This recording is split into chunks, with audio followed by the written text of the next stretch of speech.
ధనిక రాష్ట్రం తెలంగాణను మాజీ సీఎం కేసీఆర్ అప్పుల కుప్పగా మార్చారని ఆరోపించారు సీఎం రేవంత్ రెడ్డి. మళ్లీ కేసీఆర్ రావాలని బీఆర్ఎస్ నేతలు అంటున్నారని, అసలు కేసీఆర్ ఎందుకు రావాలని ప్రశ్నించారు. ఫామ్ హౌస్ నుంచి కేసీఆర్ బయటకు వచ్చే ప్రసక్తే లేదన్నారు. చాలా మంది దీంట్లో అరుంధతి సినిమా ఎంతమంది చూసిండ్రా చేతురి? ఆ పశుపతిని బంధించిర్రా? గట్లనే ఫామ్ హౌస్లో బంధించిన పశుపతిని మళ్ళా గొలుసులు తెచ్చేది లేదు.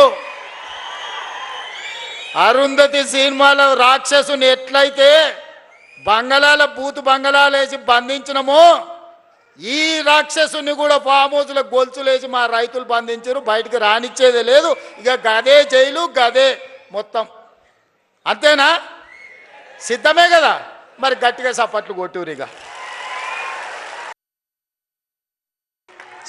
సందుల బెల్ట్ షాపులు, బుడ్డీ షాపులు తెచ్చిపెట్టిండు. ఆయల్లో మనం రైతు బజార్లు తెలిస్తే ఇవాళ బెల్ట్ బజార్లు తీసుకొచ్చి సందుల 7వ తరగతి చదివేటోని కూడా బుడ్డి చేతులు పట్టించాడు. ఆయన సాధించిన ఘన విజయం. ఆయన దేనికన్నా బ్రాండ్ అంబాసిడర్ అంటే ఇగో దీనికే బ్రాండ్ అంబాసిడర్.